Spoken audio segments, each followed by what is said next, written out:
Now it is my pleasure to introduce Chad Mckay. Chad joined his father, Paul Mckay, the founder of El Gaucho, in 2003. Together, they worked to build a special place for people to celebrate their lives. Chad took the helm as CEO in 2013, and over the years developed a strategic direction to promote continual growth. In 2017, the company announced its evolution to Fire and Vine Hospitality, which provides operational leadership, culinary expertise, product sourcing, marketing, and technology support for some of the Pacific Northwest's most iconic properties, including El Gaucho, Seattle, Bellevue, Tacoma, Portland, and the forthcoming El Gaucho, Vancouver, plus many properties outside the El Gaucho brand, which you would recognize. Chad serves as the board chair of the Washington State Hospitality Association and is the finance chair for Visit Seattle. In 2018, he became a founding member of Third Door Coalition, which works to solve chronic homelessness in Seattle and King County through the proven solutions of housing first and permanent supportive housing. Chad, thank you for joining us today. If we could, right now, you would receive a nice round of applause. Well, thank you, Kim. I appreciate it. First of all, before we jump into presentation mode, I just want to thank you for giving an opportunity, not only for myself, but really the voice of hospitality, to talk about what's happened to our industry and how we are going to survive this and move through this. So I always start with gratitude, and I'm grateful for what Seattle Rotary does and Rotary overall, and the opportunity to get to talk with you. I'm also an optimist. I'm an entrepreneur, so I have to be an optimist. And I'm optimistic that at this inflection in our country, that better things will prevail. And I won't go into the details, but I think that we are all hopeful that we will have a better place to be. So with that, I'll flip over, see if I can commandeer the screen here. And if it's not working, you let me know. Mariah, let's see. Okay. Great. A couple things. I heard that Bob Donegan was on, so I'm speaking today because he is fantastic, and I'm glad I'm not having to follow him. Michael O'Brien, thank you so much for the piano rendition. For the first time, piano started playing at El Gaucho last night in Tacoma. And if you get a chance, come on down next Tuesday, and Ben Fleck will be playing the piano again at Aqua. So we hope that all 22 of our musicians will be back with us within this month. Jeff Pyatt, I want to thank you for giving an opportunity for me to present. And I think he called me up and said they wanted to hear about hospitality and our story. And I thought, well, I feel like a washed up restaurateur right now, but now that we've opened a place, I feel like maybe we're not so washed up.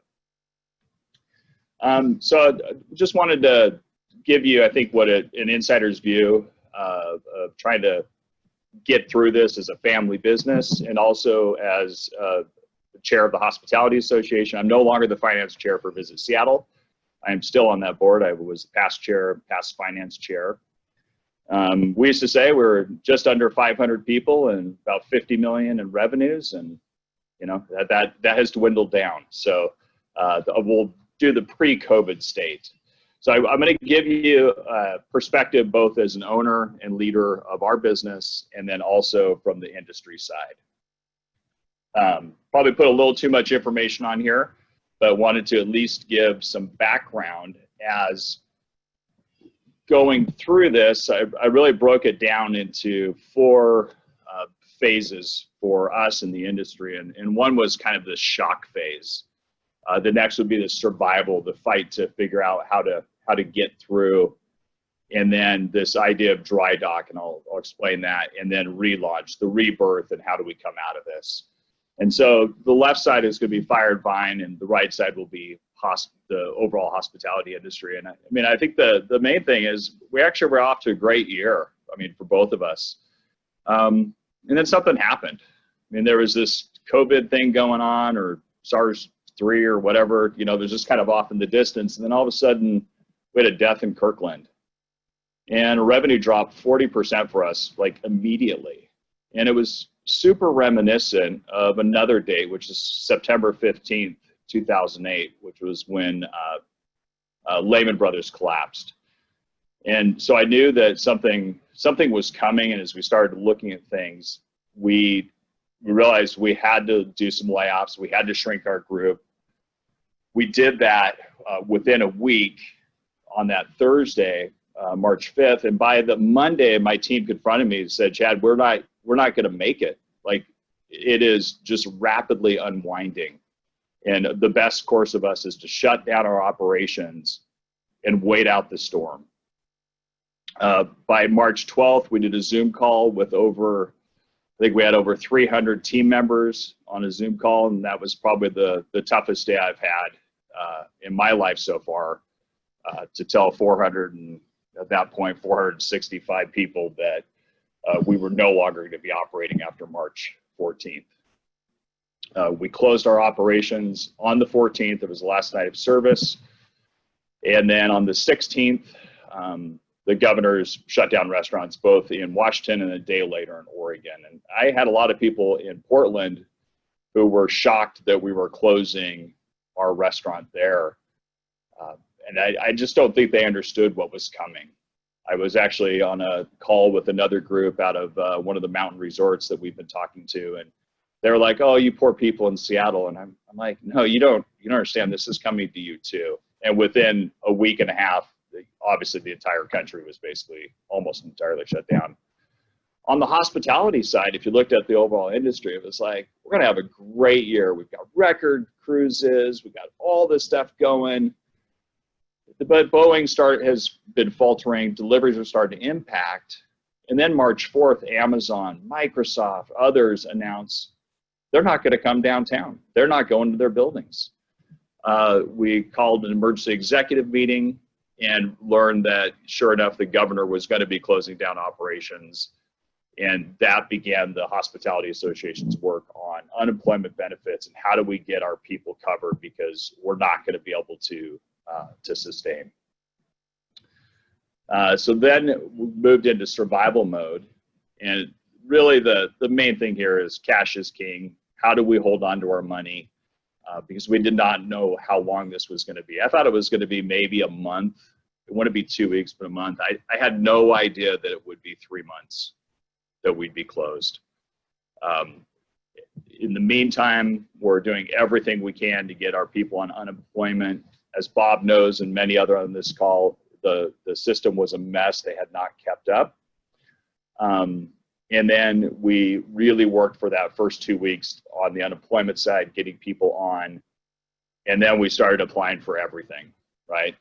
The PPP and EIDL funds, and asking for forbearance and deferments and abatements, and really to hunker down to see if we could get through and survive to the other side.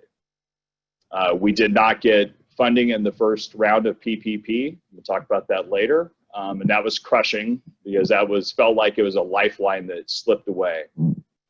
On the hospitality side, just obviously massive cancellations, everything, conventions, travel, hotel rooms, wedding parties we had, everything going on. The industry overall was impacted. I think we were at over 165,000 jobs lost, super quickly. Hotels going into occupancy rates they've never seen before, and restaurants struggling to figure out how could they possibly survive, signing up for delivery, doing takeout, selling groceries. And so we were able to get new things like, beer to go and wine to go and delivery, and a lot of other elements that were harder to work with through the liquor board. I'm going to leave lots of time for questions, so I'm going to cover this just a couple more slides. And then for us at Fire and Vine, I started with this concept of hibernating, like store our energy, keep it for the winter that is here. Winter has come. And after about 2 weeks of that, we realized that, you know what, we're going to come out of this, and there's never been a time in our company's history that we've been completely stopped. And so we decided to use, I have some good friends that run shipping companies. We decided to use the dry dock concept. Let's pull this thing apart, our corporate structure, our systems and implementation, things that we've done, and let's replace it all. Let's replace key systems. So we moved to the Microsoft Office 365, Teams, the full cloud. That would have taken us months to do with hundreds of employees. We were able to do it within 30 days. And now even our teams they're doing their daily COVID checklists on the Teams platform using the forms and all the automation that is there. We also were able to move on Oracle's cloud. So we've gone from us having private server clouds to now moving towards a full cloud platform. And for many businesses, it sounds like, well, we're way behind, and we are. As an industry, most of the restaurant industry and hospitality industry is behind, and we took this as an opportunity to really jump up. I was getting reports from around the world of places that were starting to open at this time as well, and we modeled that we probably would have a 70% decline in business when we were allowed to operate because of the physical distancing and other things that would be put upon us. And then something great happened. PPP got extended, the CARES 2, and our second wave funding, we were approved on May 3rd for PPP funding. There was just a problem because we still had an issue as an industry, which was we're still not open and we don't really have payroll. We don't have people at this point. So on the hospitality side, really the association was working hard to save cash. Also redeployed a bunch of the GA team to work on PPP fixes on the national side, and then lots of engagement with the governor's office about getting reopened and how are we gonna sustain and reopen our industry. But the other side was that all the conventions, everything is canceled basically through the end of the year. 2020 is officially killed for that side of the business, and a lot of people are starting to feel that, local governments from lodging taxes and the convention center expansion being at risk, which many of you are probably aware of. And then finally, as we've gone through, we had been focused on what do we do for relaunch. Our cross teams came together, put together those plans about countdown from really reopening restaurants, almost like opening a brand new restaurant again. You just happen to have some senior people and seasoned people. And we had a 10-day countdown from the time that you could open, that we knew we could open, and the day we would open. And so as of June 2nd, Walla Walla Steak Company and Heritage opened up. Last night, I had the pleasure to get to dine in the Gaucho Tacoma. That just opened. And then Portland Bellevue Aqua and Heirloom will open up June 16th. Dinner service only. We'll do Tuesday through Saturday. Lake House in the mall will open with the W Hotel in phase 2. And then Miller's Guild will open in mid-July with the Hotel Max, as a lot of the downtown restaurants and hotels are still reeling from the lack of travel. On the industry side, I cannot stress how important changing the forgiveness rules and time frame were, and the industry did an incredible job of moving both the executive and the legislative branches to really make it so that hospitality and restaurant companies, restaurants would be able to spend that over a much longer time frame. And I think that will be the most successful portion of what the federal government has done. The hospitality is the PPP program. I think it is fixed to the greatest degree. It'll be the saving grace for many businesses. And at the same time, we have a lot of government interaction and members looking to have an intervention on everything from delivery fees to tenant landlord lease disputes. And there's a lot of turmoil within the industry of how we approach that. Do we want local governments to be doing those things? And so just want to at least throw out a few of those issues that are out there that members don't all agree on. This is a little bit of Emperor's New Clothes. And if I do not hear the phrase data and science again from a politician, the clarity at which, and this is not a political piece, but the state level government seemed good up front, but as both an industry and as an individual business operator, I will say that it started to fail us. And you can see it across both the western states and within the state of Washington and Oregon, that there is no one single consensus. We have different counties under different phases, new phases that came up because of pressure. And I never want to hear data and science used by a politician again. So with that, that's just a quick overview of what's been going on. I will take tons of questions and answer anything honestly and transparently as I can. All right, thank you so much for speaking today. And I will go ahead and start reading some of these questions that we have in the chat. For those attending, if you have questions, please enter them, type them into the chat box, and I will start going through these. I'll stop the share too, so you can see each other again. All right, so the first one that I got is a question from Jeff Pyatt, and he asks, how at risk is the completion of the convention center, and what are the implications of a long-term delay? I don't know the full details of the convention center. What I do know is there is a funding gap because of the next tranche. They didn't fund the entire bond deal, so I think there's about $300 million, the next tranche that has to get funded by maybe late fall or early December, somewhere in there. So it's a real risk because, frankly, without downtown hotels and King County hotels generating occupancy, those tax revenues and the ability to bond that is at risk. That's a major project, and it's a major driver of both jobs and, frankly, state and local revenues that are, I think, being sorely missed right now, and when they do the final tally will be even more. So I know that that our state senators are working on funding options for that and bridging, and the state may have to do some bridging. The long run is that it is a great platform, and that convention center expansion has an awesome economic case. It's just nobody ever modeled that we'd go down to 4% occupancy or 6% occupancy for months on end. All right, a couple of related questions here. Steve Boyd is wondering how big the hospitality industry is in Washington, and Jimmy Collins is wondering what the key categories of business are included in that trade association. Does it include things like the Washington Wine Commission?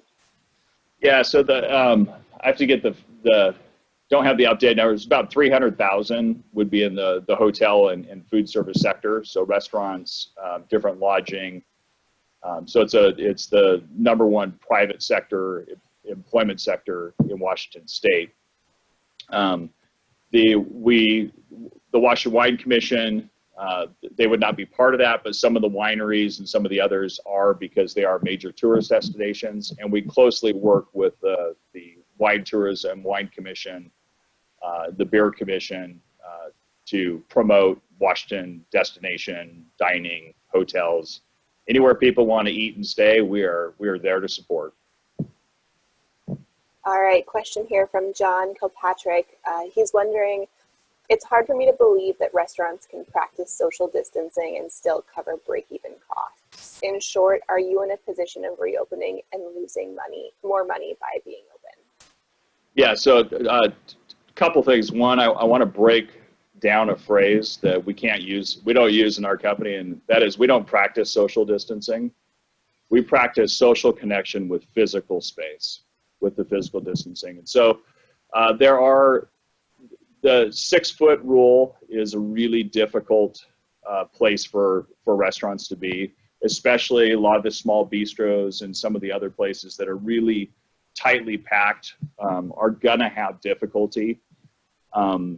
Even the difference between 25% occupancy and 50% occupancy, the 6-foot rule is almost the most constraining portion of that.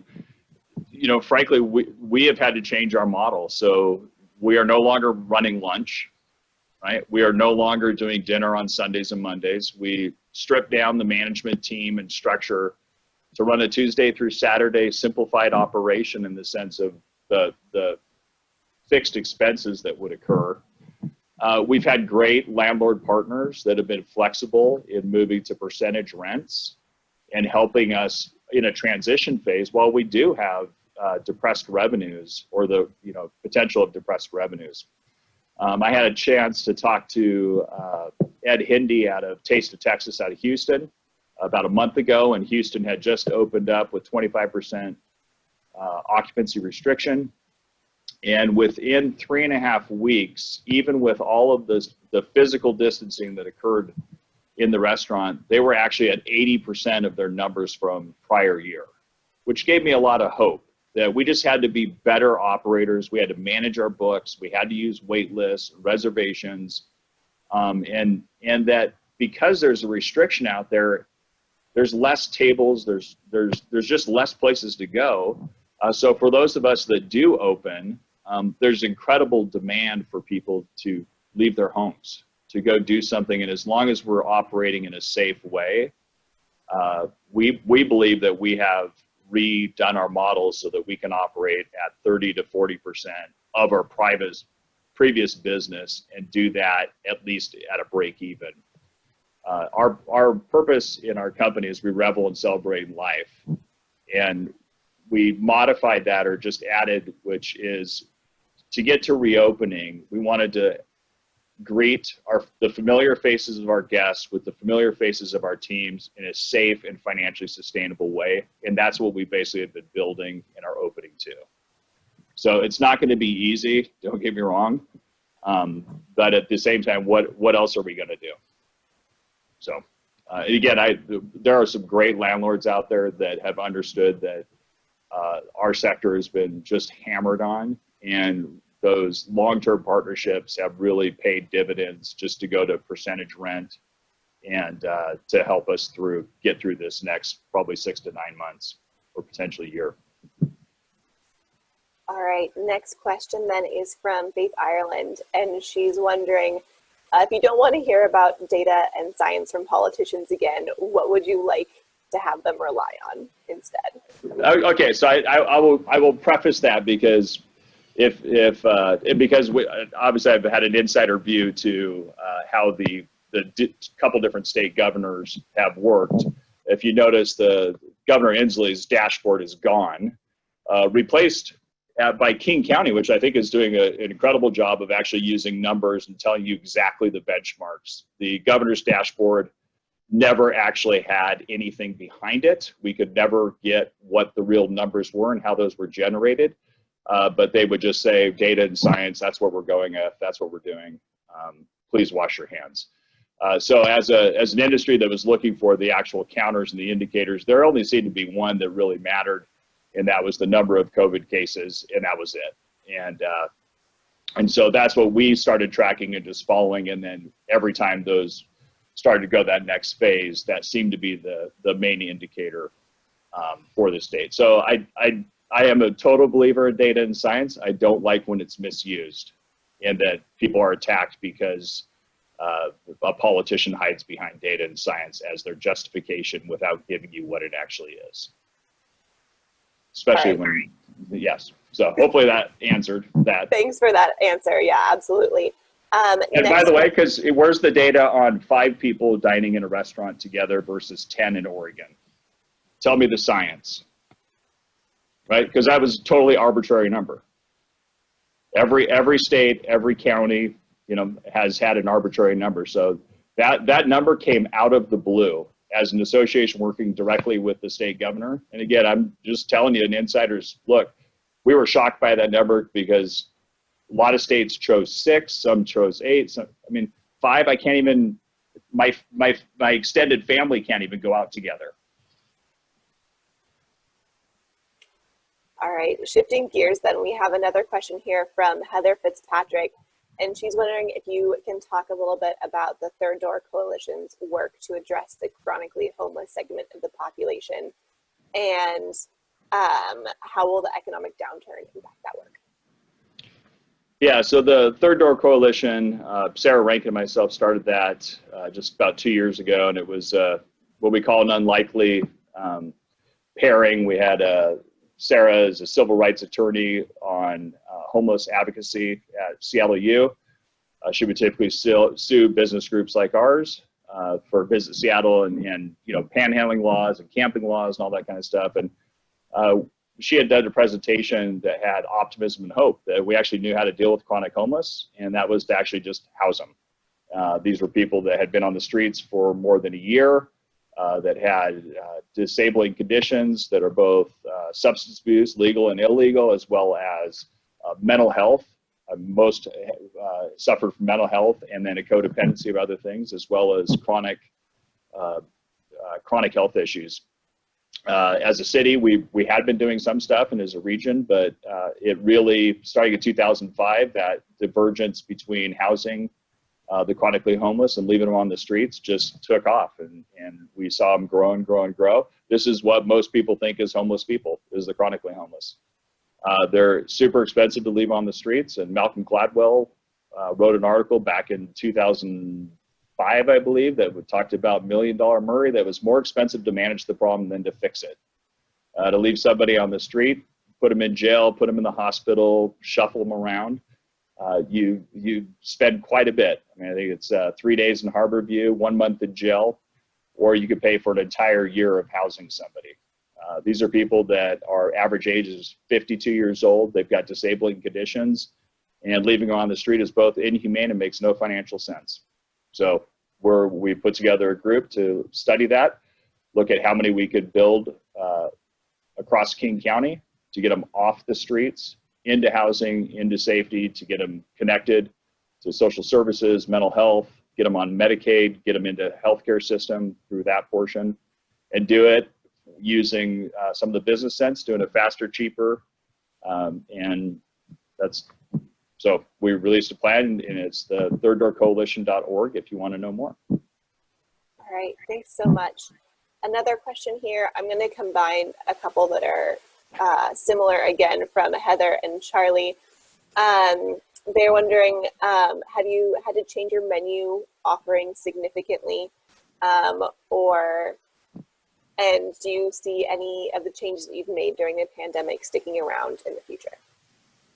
Yeah, so we went through, you know, there's a Dogs and Stars, there's a whole thing around menu management, really looking at what sells, what is high food costs, labor costs, others things. And frankly, we trimmed off a bunch of things that really were added nothing to the party. They're just things that we had gotten our business more complicated over time.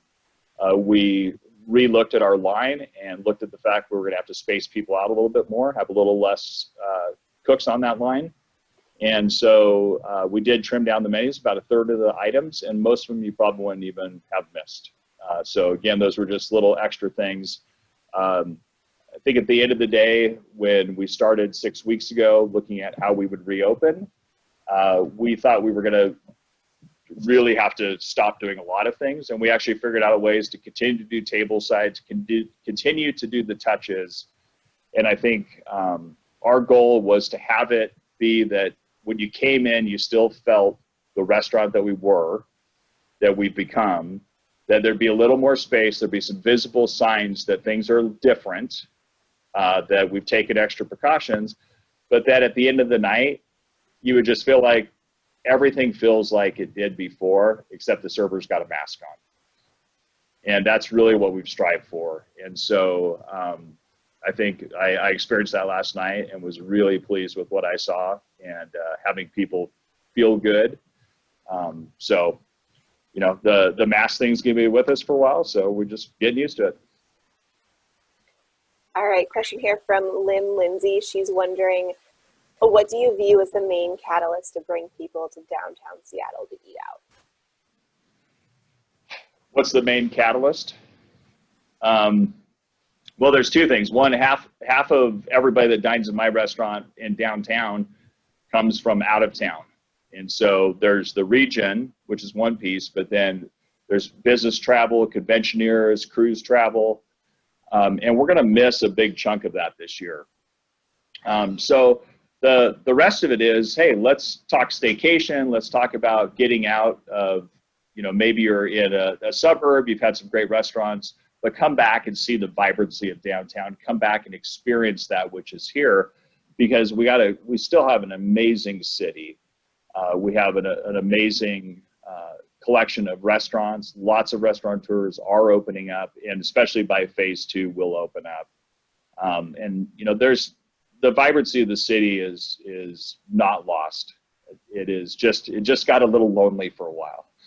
And I think we're starting to see the activity pick up, and as many people that we had relied on traveling to come see Seattle, you know, off airplanes through SeaTac and the cruise, there'll be a lot of people that just drive from Portland to come to Seattle, do another thing to just get out of where they've been cooped up, to go to somewhere else for a change of scenery, a change of pace, because we do like variety in life.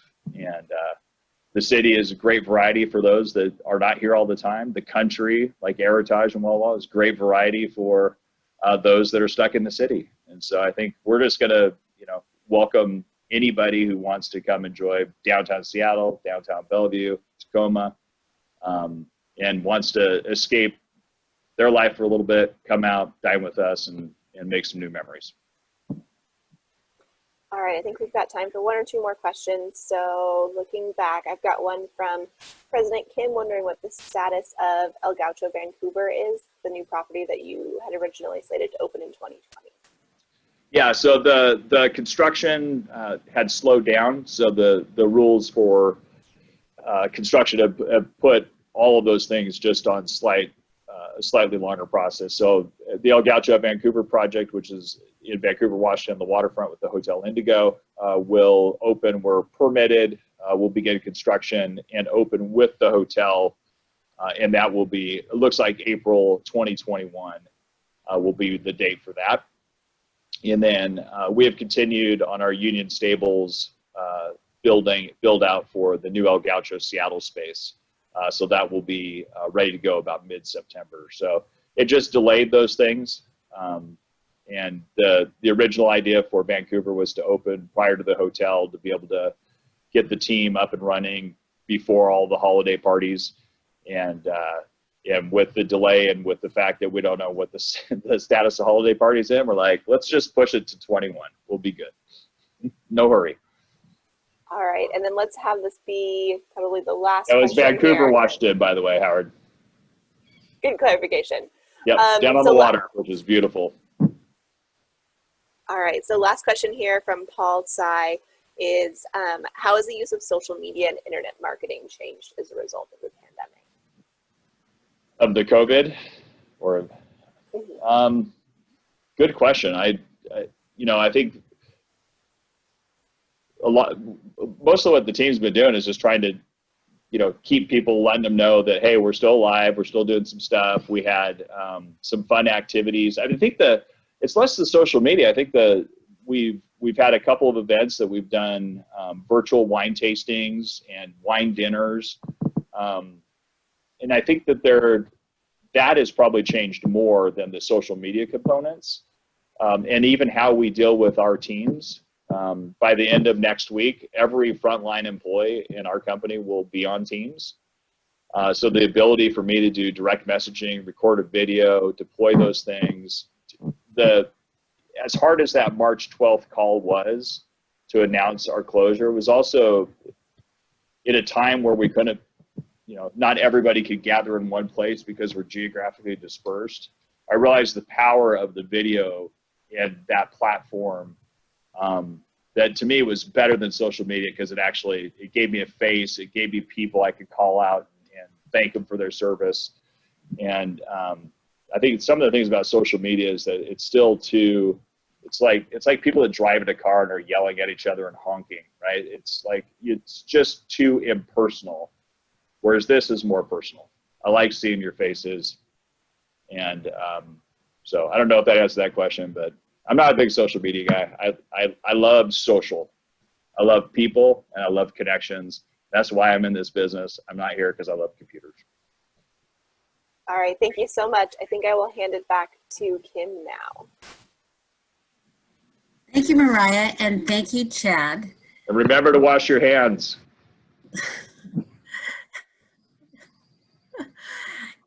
Thank you to all of our program participants. And now for additional thank yous, and I'd like to also remind Chad that you're welcome to stay with us for our after-program discussion. Seattle Rotary continues to grow its 10-year online video library of speakers. Chad, your program will be there next week. Our library is sponsored by generous Rotarian underwriters. Let's thank them. Bob Alexander is our gold level sponsor. Our bronze sponsors are Mike Adams of Adams Financial Concepts, Nick Anderson of Columbia Bank, Jacobson Jarvis and Company, Joel Farrell of Morgan Stanley Wealth Management, Laurel James, the founder of Super Jock and Jill, Whitney Mason of Caldwell Banker Bain, and Dominic Musafia of Seattle Divorce Options. Sponsorship of Seattle Rotary's AV services is a community service and marketing opportunity for you and your organization. If you would like to know more, please contact Mariah Kimpton. And as most everyone knows, our programs and our club would not be possible without Program Manager Mariah Kimpton and Executive Director Caroline Bobanek. We are grateful for you every day. Please join us here next week for Rotary Online, where our speaker will be Jeff Al Geyer of Ideal Options, with a program titled A New Solution to Seattle's Opioid Crisis.